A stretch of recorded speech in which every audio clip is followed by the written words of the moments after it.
tomando asiento rápido, porque aquí vendrá la gente después. Podéis sentarlo rápido, podéis pelearos con la gente después para mantener vuestro espacio. Vosotros veréis. Muy bien. Bueno, pues buenas tardes. Bienvenidos, bienvenidas y bienvenidas a este espacio.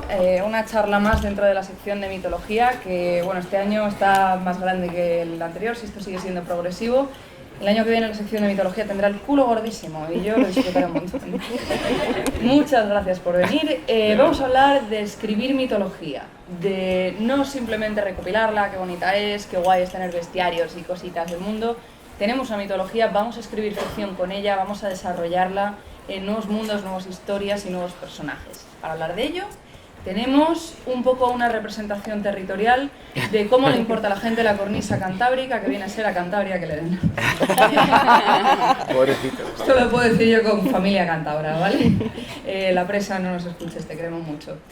Bien, en este extremo de allá tenemos representando a Galicia, con 60 kilos de peso. No. Ya quisiera. Veníamos a pelearnos, no estuvo Sorpresa, esta era una actividad sorpresa.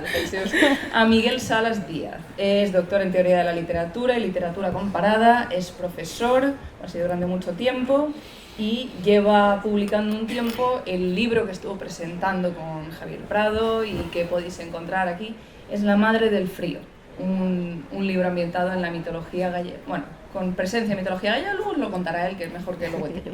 Después tenemos a Jules Uvegax, publica como JVegax. Ha publicado mayormente en inglés, pero también está traducido al castellano, tiene relatos en varias antologías. Este libro que trae aquí se llama Epifanía, primero publicado como Epiphany en inglés, y este año además tiene un relato en el Excelsius, que se llama La Siembra. ¿No sabéis lo que es el Excelsius? Tenemos 40 minutos, así que no os lo voy a contar. Y luego aquí a mi lado, y bueno, representando a Asturias, por supuesto, representando a Euskadi, tenemos a Naikari Diosdado, graduada en psicología, con porrones de novelas chulísimas en Cerveros sobre salud mental, diversidad cultural y mitología vasca. Tiene pues desde tengo una depresión gordísima hasta brujas, euskaldunes peleándose contra guardias civiles nazis. Es un poco de todo y este año trae La Serora. Y ahora, mirad, vamos a empezar porque nos habléis muy rápido de qué va cada uno de estos libros y luego nos metemos en el asunto.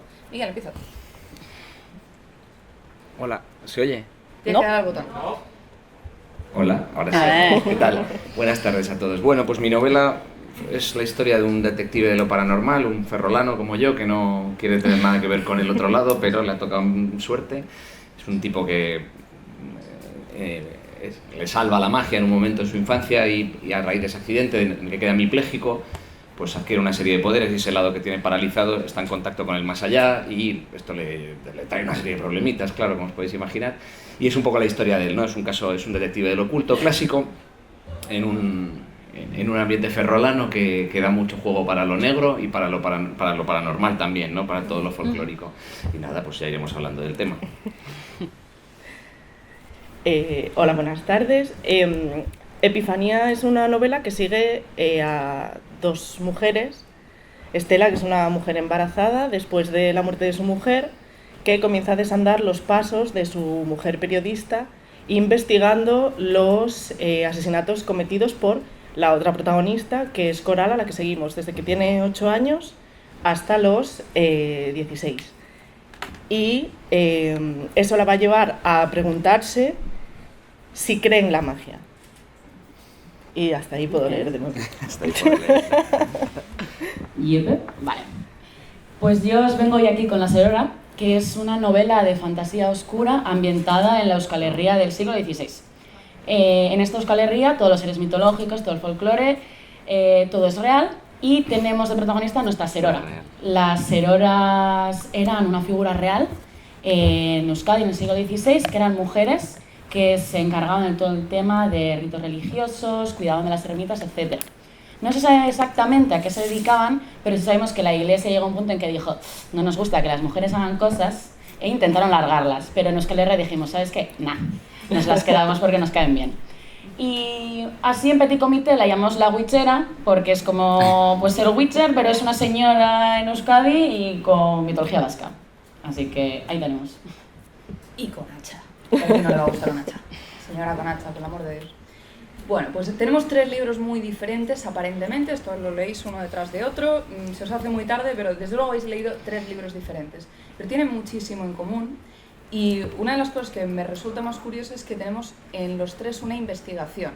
Tenemos gente que investiga cosas que es decir, aunque aquí son 2 historias enteras autoconclusivas y aquí hay casi una serie de cuentos autoconclusivos, en estos también acaba pasando, tenemos a un personaje que se enfrenta a una incógnita, a un misterio, a una investigación policíaca casi en estos casos, y la respuesta rápida, sin spoilers, viene a ser: ¿qué está pasando aquí? Está pasando folclore, está pasando mitología, está pasando monstruos. Entonces me interesa saber cómo enfocáis vosotros esta escritura y esto que pueden parecer como, pues estaba un día esta persona que lleva una vida normal o que vivía en un mundo más o menos normal y pasa una cosa y de repente ¡pam! Magia.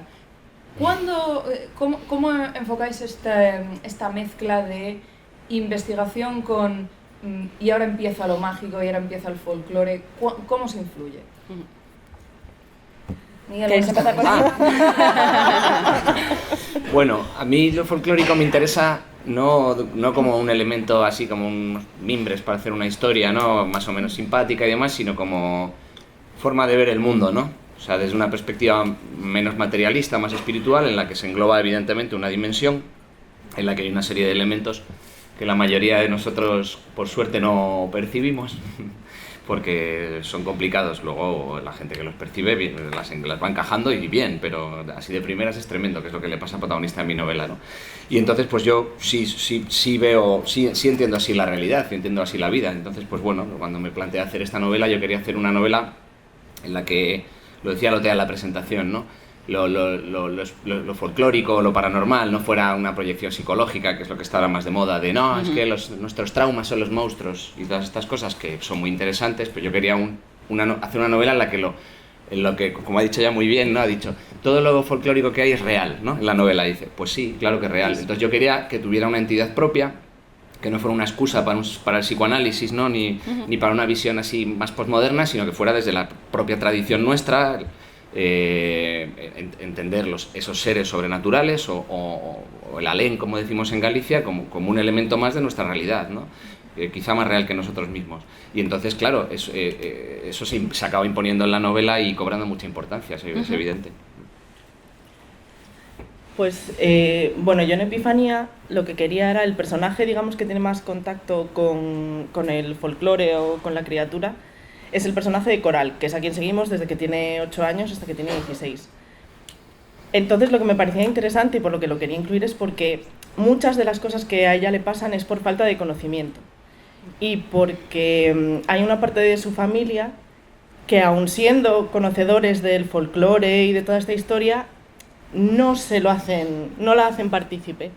Y entonces eso desemboca en que ella lo interprete a su manera. Y al interpretarlo a su manera, lo interpreta mal, porque carece de las herramientas para entender qué es lo que está pasando y aproximarse al bosque de una manera adecuada. Y por otro lado, también me interesaba el hecho de que fuera un espíritu femenino del bosque y tratar su relación con la maternidad y con la naturaleza. Más o menos. De hecho, pequeño paréntesis, yo todos estos libros los recomiendo de que si os quedáis quietos más de un minuto los tiro a la cara con violencia. Pero el Epifanía, todo esto de que está comentando de un personaje femenino protagonista que no sabe muy bien, que le falta esa información, es en las peores situaciones en las que os podáis imaginar, así que si sois un poquito sensibles a temas como abuso físico, abuso sexual o body horror, coged este libro con calma, despacito, yo os lo aviso, por si acaso está con tranquilidad. Estos son recursos que están muy bien utilizados, yo simplemente aviso, por si acaso. Cuéntanos de La Serora. Muy bien. Pues me parece muy interesante usar lo que acabas de comentar como contrapunto, porque La Serora es el caso totalmente contrario. Aquí tenemos a una señora. En este libro, las seroras son a las personas a las que vas cuando tienes duendes en casa, socorro. Una serora, por favor. Un toro de fuego se ha llevado a mi hija, socorro, y vas a la serora, que son al final las mujeres que son un poco el nexo entre todo el tema religioso y todo el tema más mitológico, fantástico. Que hay que tener en cuenta que todo el tema magia, digamos, es algo muy real y que está en el día a día de estas personas. Que a nadie se le va a hacer raro tener un duende en el baserri, que es una putada, porque joder, tengo un duende en casa, pero no es tan raro en ese sentido. Y aquí seguimos a la protagonista, que lo que le ocurre es que se supone que es ella la que sabe y empieza a encontrarse con cosas que dice, hostia, estoy vieja, cansada, me han hecho de mi ermita, no sé por dónde me da el aire y encima tengo que ayudar a esta gente. ¿Qué hago con mi puta vida? ¿Nunca le ha pasado? Y en este caso, en cada uno de los capítulos, seguimos a una figura mitológica euskaldun concreta. Por ejemplo, el primer capítulo es el Zengorri, que es el toro de fuego, digamos, y vamos haciendo un poco como ese viaje de lo que se va encontrando la serora capítulo a capítulo, porque se ha encontrado con cosas que dice, hostia, esto debería funcionar de otra forma, y se supone que yo sé de esto, y hay cosas raras, no entiendo qué pasa, y la seguimos un poco en ese viaje de cómo se supone que debería saber, y no sabe por dónde le da el aire. Encima está vieja, a ver qué hacemos. Hay un tema que ha comentado Miguel que me interesa mucho, que es el de utilizar los monstruos, obviamente como un elemento narrativo más, pero no es un trauma, una representación de problemas propios. Los monstruos, los traumas, los traumas. Y esto me interesa mucho desde el enfoque de que vuestros libros no funcionan en otro contexto, en otro sitio. Es decir, yo ambiento eso en el norte de Francia, eso en el Magreb y esto en, yo qué sé, con los inuit. No funciona. No funciona. Son libros que están muy vinculados a la cultura que están representando. O sea, todo esto de la alineación cantábrica que os he explicado va muy en serio. Y es una de las cosas por la que hemos querido hacer esta charla, porque son obras de ficción que representan muy bien la diversidad cultural de sitios que realmente están muy cerca en el mapa. Pero creo que incluso si los intercambiamos no funcionan, porque esto pasa en una aldea asturiana muy pequeñita, en un contexto muy concreto, que no es exactamente lo mismo que en una aldea gallega, porque probablemente habría más veedorios, habría más gente que supiera informar a esta muchacha. Entonces me interesa que habléis un poco de vuestro enfoque de la representación cultural dentro de todo esto, no en el sentido de me ha llegado una subvención de diputación para que represente la cultura y tal, sino de lo que puede llegar a influir en vuestro enfoque de estas historias y cómo planteáis vosotros el narrar todo esto desde este terruño, desde mi tierra, desde este entorno que es tan cercano para mí. Dale. ¿Tengo que seguir el orden siempre o no? Entiendo que no, pero como yo acabo de hablar... Bueno, por eso, bueno. Tú la muerte de la cuchilla. Vale. A ver, yo escribo desde Ferrol, porque soy ferrolano, es el entorno que conozco, y al final es la mitología, es el folclore del que me han hablado mis abuelos, y me siento cómodo con él. Ahora, yo creo que es cierto lo que dices, ¿no? De que está muy contextualizado, pero yo creo que en todas las sociedades tradicionales existe una equivalencia, ¿no? Es decir, que a lo mejor si nos vamos al Magreb, pues no habría megas, habría jeans, habría otro tipo de cosas, pero lo que tenemos todas en común es una visión tradicional de la vida en ese sentido, de una visión más amplia que la materialista, ¿no? La Ilustración, con todas las cosas buenas que trajo, algunas cosas también se las cargó, ¿verdad? Y a veces tiene uno la sensación de que queríamos tirar el agua sucia y se nos fue el bebé con el agua sucia, ¿no? Por el váter. Y eso, entonces esa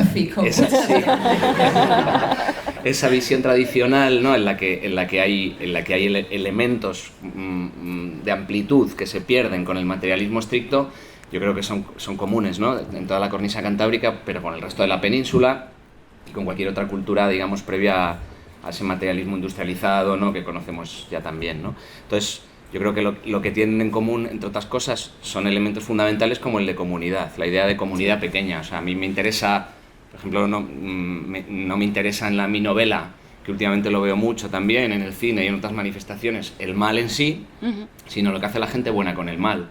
O sea, claro que hay mal y claro que hay situaciones terribles en la vida, pero siempre hay gente buena que se planta adelante y dice, bueno, pues yo soy un mierda, pero voy a hacer lo que pueda por esto y a lo mejor me dejo la vida en ello, pero creo que merece la pena, ¿no? Ese compromiso. Entonces, al final, a mí me interesaba eso, ¿no? La visión de una comunidad tradicional en la que hay algo más, hay algo más allá de lo que vemos, pero que también tiene esa parte muy real en la que cuando hay gente que hace cosas que son muy chungas, hay mucha otra gente que se planta y dice, no, vamos a ver cómo arreglamos esto y cómo echamos una mano a quien está sufriendo, ¿no?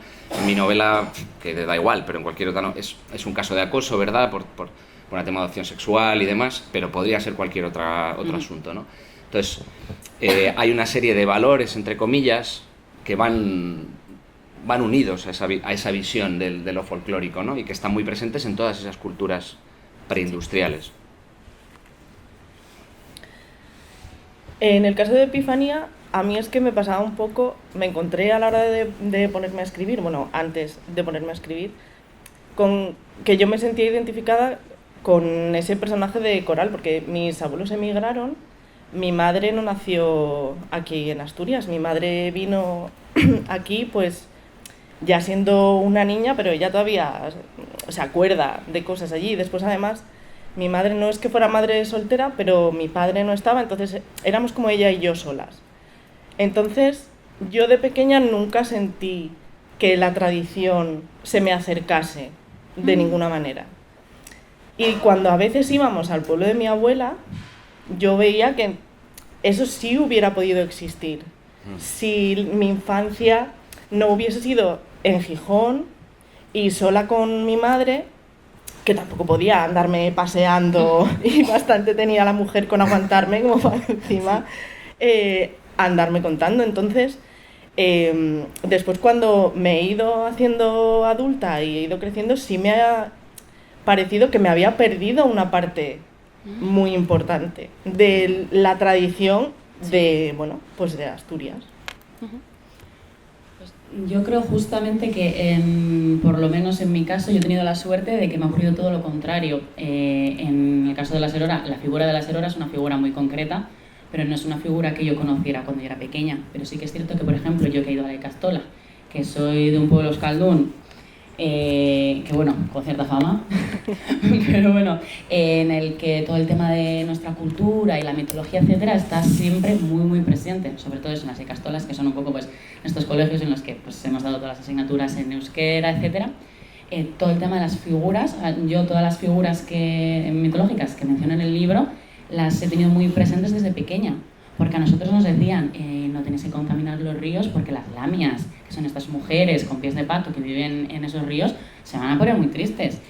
Cuidado que Arguicho Irachoa, el duende del euskera, se va a poner súper triste a llorar si no hablas en euskera con tus amigos.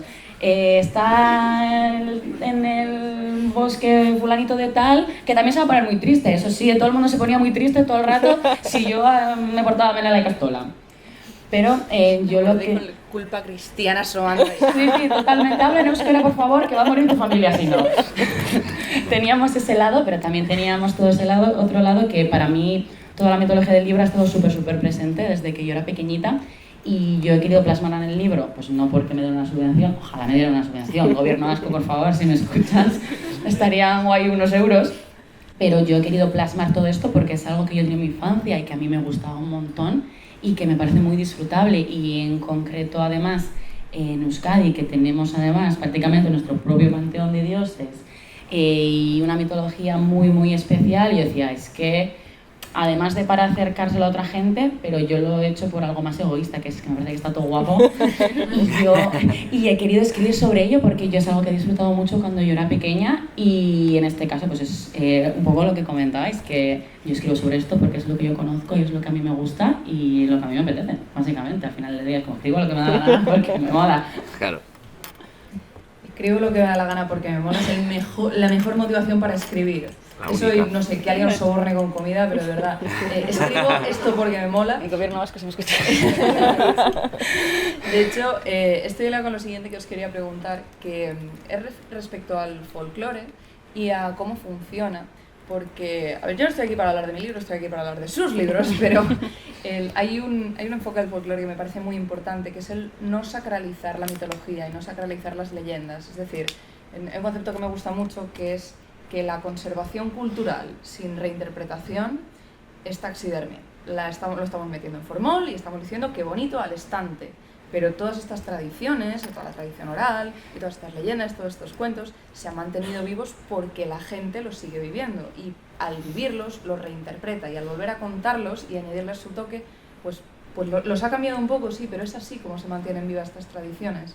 Entonces, sobre todo a la hora de escribir obras de ficción, suele haber un poco el peligro de, es que aquí hay una tradición muy importante y yo voy a venir aquí y voy a deformar, o luego te viene un listo diciendo, pues me has puesto un tártaro de esta manera y en realidad en esta fuente de un folclorista de 1928 tenían esta pinta, ¡ojo! Entonces, con todo esto que he echado un poco para atrás, me gustaría saber, cuando enfocáis vuestro trabajo, hasta dónde os ceñís a los que conocéis y dónde decís, mira, hasta aquí.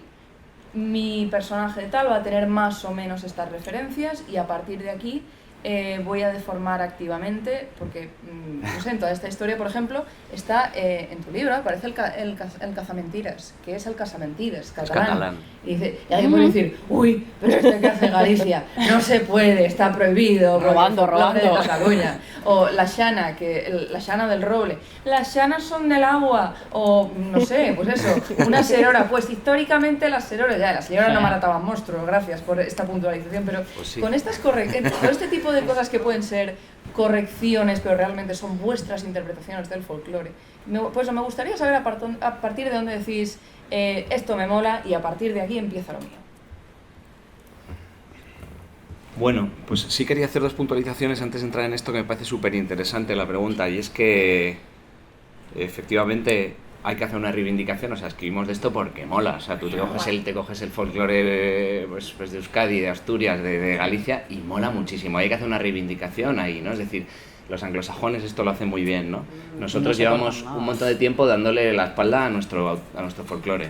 Dicho esto, y de manera complementaria, que mi folclore me encanta, porque yo sea ferrolano y es el que lo llevo en la sangre, no quiere decir que mole más que ningún otro folclore. Es decir, aquí estamos hablando del folclore cantábrico, pero es verdad, joder, que el folclore del resto de la península es otra maravilla. Es decir, a mí me vale lo mismo y me encanta el folclore de otros sitios, ¿no? Porque además, como ha quedado claro, se lo mango cuando quiero, ¿no? Entonces, el malo es catalán no por nada, ¿eh? Es que claro, es que ahora hay que explicarlo todo. Es que el cazamentiras es un personaje tan potente que dije, joder, de economía no patrocina. Claro, por eso, con el torito, ¿no? Pero claro, el malo es tan buena la figura folclórica del casamentides que joder, no me pude resistir a mangarlo, ¿no? Y bueno, pues que me pidan royalties. Y el cazamentiras se aparece donde quiere, que para eso es de otra realidad, ¿no? Pero es cierto, o sea, a mí este tema me resulta complicado de abordar, ¿eh? No sé si os pasa igual, porque efectivamente yo hago lo que me da la gana con mi novela, porque mi historia es mi historia y demás, pero sí me acerco al folclore con mucho respeto, porque yo me rayo mucho con esto de lo espiritual, entonces yo sí tengo la certeza extraña, porque tampoco se puede explicar racionalmente, de que yo no vivo los arquetipos, ¿no? Sino que los arquetipos me viven a mí. O sea, tengo una visión de la escritura un poco diferente, a lo mejor a la más habitual, que es que yo me siento y me invento una historia. A mí me gusta más entenderme como un sintonizador, ¿no? O sea, hay una historia que ya existe, esto es una cosa que es platónica, ¿no? En el fondo, hay una historia que existe en algún lugar y yo sintonizo. Me acuerdo mucho de Tolkien, por ejemplo, cuando había algún fan que le mandaba una carta y le decía, es que aquí has dicho una cosa y aquí se contradice. Tolkien siempre decía, eso es que he escuchado mal. Entonces se encerraba en un garaje que tenía ahí en su casa, que era donde escribía, y a los 2 días salía con la solución. Bueno, estoy de acuerdo en eso, es decir, hay una serie de historias y las distorsiones de esas historias son culpa del sintonizador, porque somos imperfectos, evidentemente, pero ahí hay una historia a la que yo le debo un respeto, ¿no? Y cuando estoy trabajando con un folclore, el mío o el de otras personas, yo le tengo mucho respeto. Entonces tampoco hay que tener mucho cuidado con esa subjetividad como creadores de no, voy a imponer mi ideología a esta historia porque es que yo sé en el fondo de qué va la vida y vosotros no. Entonces con cuidado, ¿no? Es verdad que estamos en el siglo XXI, que el mundo ha cambiado, pero estas historias llevan siendo sintonizadas durante miles de años y hay que tratarlas con cariño, con respeto y con mucha humildad. O esa es mi visión, por lo menos. Pues en mi caso cuando empecé a escribir sí que tenía como, no, lo tengo que hacer bien. Y entonces digo, voy a estar todo el día aquí leyendo a Berto Peña y viendo dibujos de Shanas y no puede ser. Y entonces me encontré con una cita que decía precisamente esto que tú estabas diciendo, que al final el folclore es el lore de la gente. Entonces dije, bueno, como además soy filóloga clásica, entonces lo que pensé es como, bueno, pues vamos a... Al final una Shana... O sea, no deja de ser una ninfa o una, ¿no? del bosque. Entonces, a lo mejor en el bosque donde vive Coral, pues hay una en un roble, pero luego está la otra que está por allí, por el río. Y lo que pasa es que como que se va alimentando. Y entonces traté de no de alejarme, sino de pensar cómo interpretaría una niña pequeña que se encuentra con esto, cómo ella lo vería y cómo ella lo interpretaría, porque además es un narrador no fiable. Entonces, no es que intentase alejarme de la imagen de la típica Shana rubia al lado de la fuente, peinándose, con un peine de oro a lo mejor, que era lo que podía tener en la cabeza, sino como además pensar que por qué la imagen de belleza que tiene que transmitir tiene que ser esa o tiene que ser... Entonces hubo un momento en el que di eso, ¿no? Como un poco un volantazo y decir, vale, es lo que tú decías, al fin y al cabo es ficción, entonces voy a adaptar esto a mi personaje, a lo que mi personaje necesita, sin traicionar, digamos, el espíritu de lo que sería eso, un espíritu femenino del bosque. Un segundo, Naikari, antes que comentes. Hay una cosa que me gusta mucho de esto y que encaja mucho en esta narración no fiable de la que hablaba, el hecho de que cuando tienes un personaje que no ha recibido esa formación cultural, claro, es muy refrescante porque en muchas historias de apareció el monstruo de no sé qué, ojo, vamos a ir a consultar a la persona sabia de la leche que lo sabe. ¿Qué pasa cuando no tienes eso? Pues que alguien te está hablando de un ser folclórico que tú, si te has empollado una barbaridad de cosas de folclore, igual lo reconoces mientras lo estás leyendo y casi le estás gritando al personaje, ¡cuidado! Pero, ¿qué es lo que pasa cuando ese personaje no tiene referentes algunos? Y vale que estoy dando 4 vueltas de campana, pero creo que es casi una reivindicación cultural pequeñita, cuando no tenemos información sobre estos referentes, nos pueden colar cualquier cosa. Es peligroso. Yo creo que en mi caso, sobre todo, me suscribo a lo que habéis dicho, 100%. Yo siempre pienso de alguna forma en hacerles, muy entrecomilladamente, justicia a las figuras, y para mí el límite va a estar siempre en que sean reconocibles.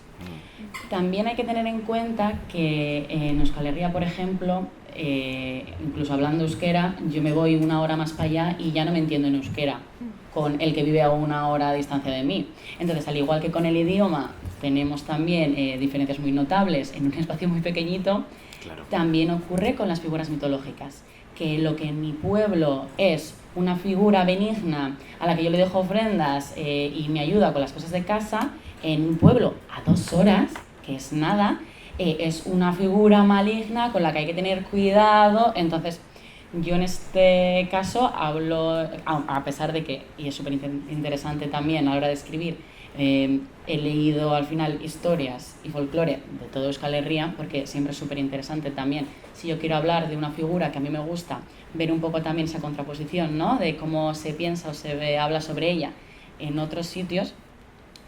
También yo creo que juego con una pequeña ventaja, y es que si a mí en el colegio me han hablado que la lamia se pone triste si no reciclo, ¿qué me vas a decir tú en el siglo XV-XVI, la lamia que sabía de reciclar, si reciclar no existía?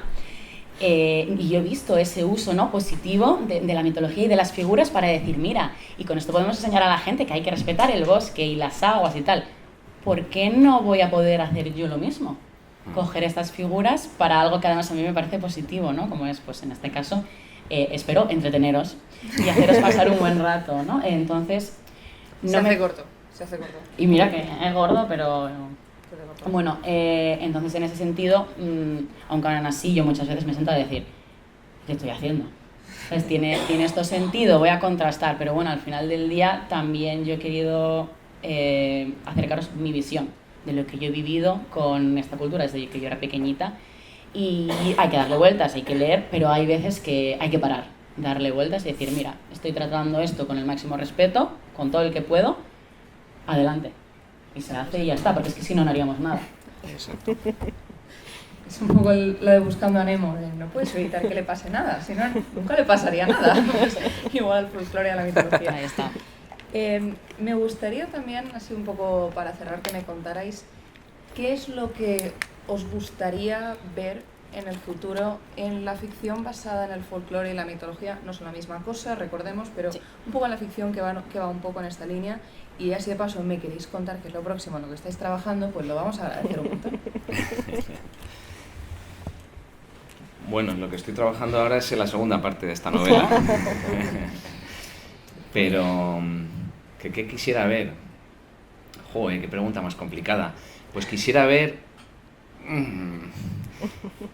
una valoración de las propias raíces en la gente. O sea, quisiera ver que la gente está contenta y está feliz y disfruta de su propia cultura. Quisiera ver que a partir de ese disfrute es capaz de disfrutar de otras culturas.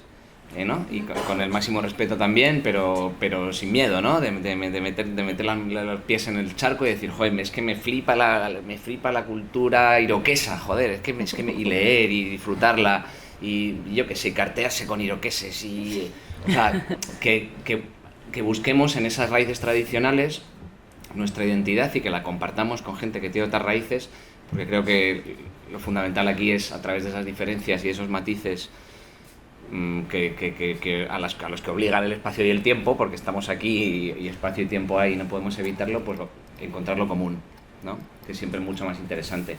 Entonces creo que el folclore es una herramienta fantástica para entenderse y para salir hacia los demás. Y creo que podíamos hacer una reivindicación estupenda de toda nuestra tradición ibérica, bueno, no solo ibérica, ¿no? O sea, tenemos ahí toda la cultura europea, ¿no? Empezando por las islas españolas también y todos los otros países europeos que tienen una cultura riquísima. Y de ahí, pues tirar para adelante. Bueno, pues, ¿qué me gustaría ver? Pues me gustaría ver más novelas, pues como la que también ha estado presentando Lynn Carvajales en el Celsius, que es El Ser, que es una novela de terror, pero que se sitúa en Langreo. Entonces, sí me gustaría que viéramos que a veces nos vamos a buscar las historias, a situarlas en Stamford, Connecticut, Sí. que a lo mejor has ido muchas veces a veranear a Stamford, pero que seguramente conoces más tu barrio o tu pueblo o el bosque al que ibas a jugar con tus primos de pequeños cuando os decían que no podíais ir. Y eso me parece que le da como mucho color, mucha verdad y como mucha riqueza a las novelas. Entonces me gustaría ver más novelas así. Y mi siguiente novela que va a publicar, Dimensiones Ocultas, en enero, es una novela de fantasmas. Y se titula Spooky Lovers en inglés, porque la va a publicar Interstellar Flight Press en Estados Unidos. Y aquí se va a titular Amantes Espeluznantes. Y la va a publicar Dimensiones Ocultas. Qué guay. Una vez más suscribo a lo que se ha dicho. ¿Y qué más me gustaría? Igual aquí es ponerme un poco ambicioso, pero justamente con lo que hemos estado comentando, que además de que la gente se anime a escribir más basado, pues al final, pues en nuestra cultura, en nuestra mitología, lo que nos gusta, en un mundo ideal también se le daría más valor a tener estos libros disponibles. Porque es justo lo que comentábamos, nos encantan, pues nos encanta Tolkien y nos encanta fantasía anglosajona y Estados Unidos y tal y cual, y aquí tenemos cosas súper chulas. Entonces a mí me gustaría que la gente diga, guau, qué guapo, esto que ocurre, que ha escrito alguien que ocurre en un pueblo que está a 2 horas del mío. Y yo no estoy trabajando en nada, pero acabo de sacar esto, dejadme en paz. Por favor. Qué agobio, qué calor dais. Acaba de sacar un relato aquí también. O sea, Eso, dejadme en paz. Vamos a dejar que la muchacha escuche un poquito. Bueno, no sé si tenemos alguna pregunta del público. Vale, perfecto. No, a ver, caballero de las gafas que ha levantado la mano primero. Quería preguntar por un tema que ha ido un poco sobrevolando la charla, que es el tema de la mitología comparada o la mitología más específica. Habláis, por ejemplo, de las ninfas, de diferentes tipos de ninfas.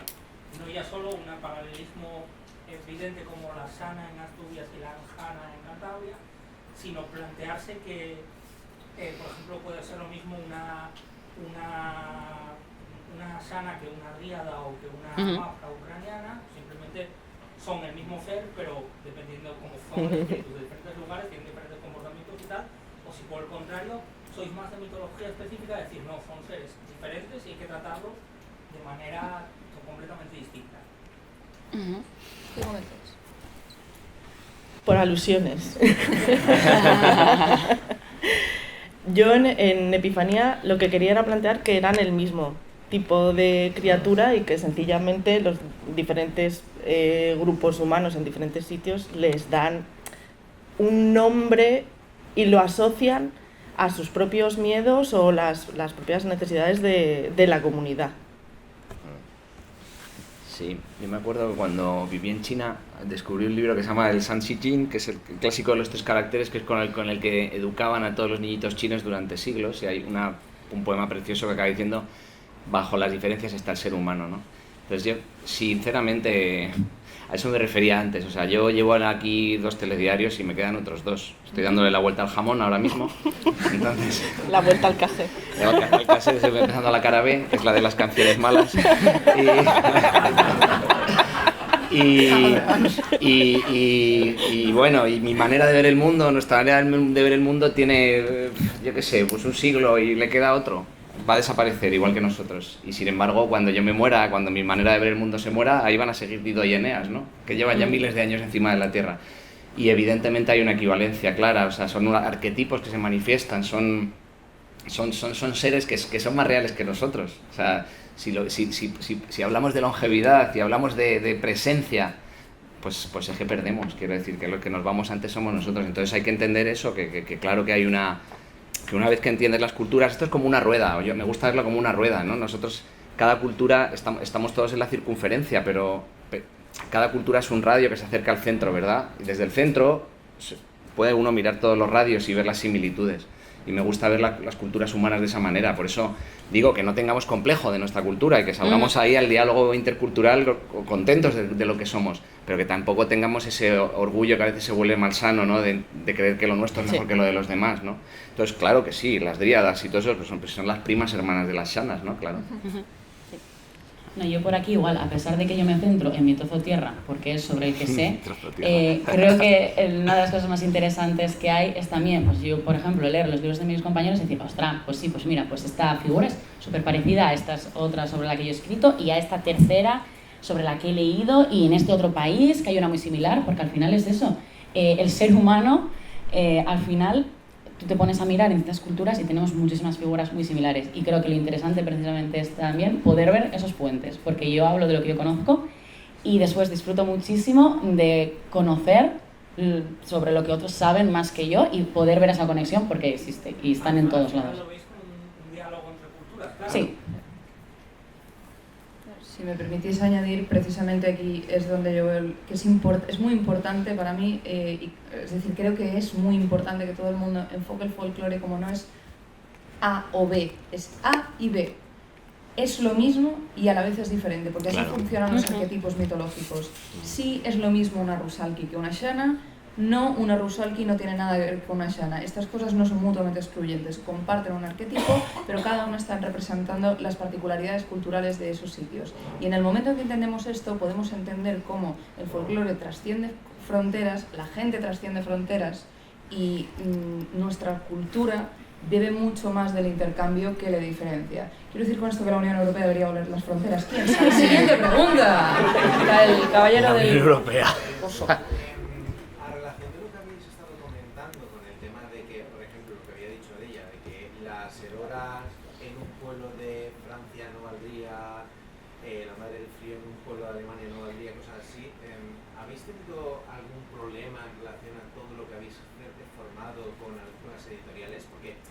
Libros que son tan específicos, de zonas tan específicas y que hablan de culturas tan específicas, ¿eso os puesto algún problema en algún momento? ¿Ha sido un impedimento para una gestión? Si no habéis escuchado, compañero pregunta si el hecho de hacer una obra tan localizada supone un impedimento a la hora de difundirla, de publicarla, de moverla entre editoriales. Todas las cosas que están viendo, por ejemplo, sí. Sanderson y todo eso que está opacando, pues, sí. Si representa, si ha habido algún problema en algún momento. Yo es que no he tenido ninguno, o sea, mis editores son de Barcelona, Aparte que se ha parecido fatal, que les he mangado el malo, pero aparte de eso no tenía ninguno. Yo creo... Como publicidad, claro. Visite Cataluña, tenemos cosas chulas. El caso es que yo creo que hay una cosa que un escritor siempre corre el peligro de caer en esa trampa, y es que su propia experiencia no se convierta en algo universal, que le habla a los demás. Es decir, evidentemente hay una parte súper local, claro, pero al final ¿de qué se habla? Se habla del amor, se habla de la amistad, se habla de arrimar el hombro donde hay que arrimarlo, se habla del dolor, se habla de los eternos humanos, ¿no? Entonces, pues ya está, o sea, pues yo te lo cuento en Ferrol y ahí hay una meiga, pero al final yo tengo que conseguir como escritor hablarle a una persona que es, yo qué sé, pues a mí me pasa cuando leo a Safo, pues resulta que es una señora lesbiana de hace un porrón de siglos, ¿verdad? Y yo, que soy un señor heterosexual del siglo XXI, leo sus poemas y me emociono porque me siento perfectamente identificado con lo que ella cuenta, ¿no? Si la literatura... El poder de las señoras intensas, tiene mucho. ¿Qué? Es el poder de las señoras intensas. Las señoras intensas... ¡Viva las señoras intensas! Ya. ¡Viva!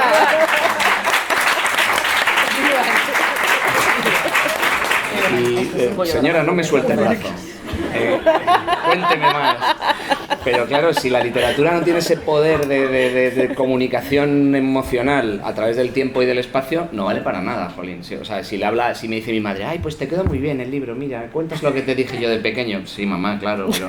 O sea, tiene que ir más allá. Entonces yo creo que como escritores tenemos que aspirar a hablar del corazón, ¿no? Que es de lo que estamos aquí hablando siempre, ¿no?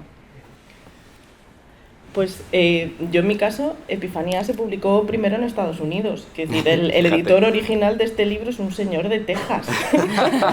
Fantástico. Texas, además. Sí, de Texas. Entonces, no tuvo ningún problema, porque yo creo que al fin y al cabo, Epifanía es verdad que tiene mucho folclore, hay mucho de Asturias, pero es que también trata de otros temas, que decir, al final es una novela que trata la maternidad, que trata pues las cosas que decía antes Clara. Entonces, en el fondo da igual si es un roble o una secuoya, porque los temas que trata, y claro, y después aquí pues es que aquí estoy jugando en casa, entonces aquí no me iban a poner ningún problema. Pero bueno, es que no creo tampoco que tuviera que... Si nosotros hemos estado leyendo historias que pasan en Maine desde que íbamos al instituto, pues también podemos exportar historias que pasan en Langreo, en Las Vegas, Avilés. Sí. Lo comento más que nada porque yo tengo un conocido que justamente hizo lo mismo, pero de las Islas Canarias, y sí tuvo bastante problema. Sí. Que busque otra editorial. Por eso tenía curiosidad de vuestra experiencia. Sí, porque yo lo que iba a comentar también es que, bueno, claro, yo he ido a Editorial Cerbero que digo, mira, ya me habéis publicado antes mis cosas raras, toma, sé que os va a gustar y no hay problema. Claro, no he tocado puertas de editoriales grandes porque yo quiero hacer lo que yo quiera, etc. Pero sí comentar que yo cada vez que cuento de qué van mis cosas, y por ejemplo hace poco que estuve en Cádiz y en la Feria del Libro de San Fernando, que desde allí me dijeron, si no hay Caribe, te pagamos el viaje, fui, y a todas las personas a las que les contaba de qué iba, les parecía súper chulo. Como churros. O sea, sí, se vendió, quiero decir, pero todo el mundo, qué bonito, qué interesante, ¿sabes? Quiero decir, me fui de una punta a otra del país, que digo, ¿sabes? Estoy lo más lejos que puedo de mi casa, dentro de España, y todo el mundo súper encantado, y le parecía esto divino, maravilloso, estupendo. Así que en general yo creo que también la gente tiene muchísimo interés en leer cosas que tenemos aquí y que está muy bien. Es que esto lo podemos plantear incluso a la inversa. Te dicen, mira, es que esto va de un cazamonstruos basado en un mundo legendario polaco de no sé qué. Dámelo. Está guapo. Witcher.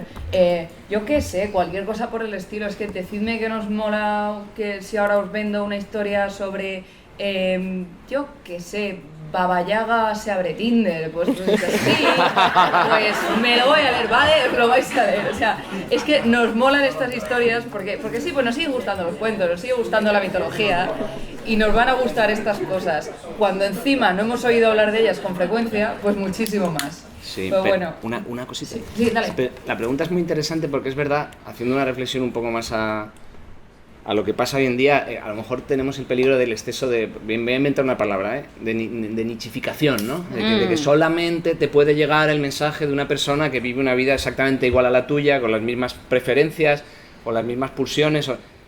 Jolín, pues no, ¿no? O sea, la gran literatura es la que trasciende todo, ¿no? El tiempo, el espacio, los géneros, la raza, y te puedes estar leyendo una novela de una persona que no tiene nada que ver contigo y emocionarte más que si el vecino escribe una novela, ¿no? Sí. Entonces, hay que también buscar ese aliento, ¿no? Yo creo que cuando uno escribe, evidentemente lo local es fundamental, porque son tus raíces, y más cuando hablamos de folclore, y es que eres tú, pero busca dentro de ti lo que, ¿no? lo que te hace humano, ¿no? Da igual, o sea, lo demás ya hablaremos, ¿no? O sea, cuando lleguen los extraterrestres, ¿qué vamos a hacer?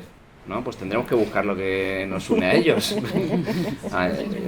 No os queda tanto, ¿no os creéis?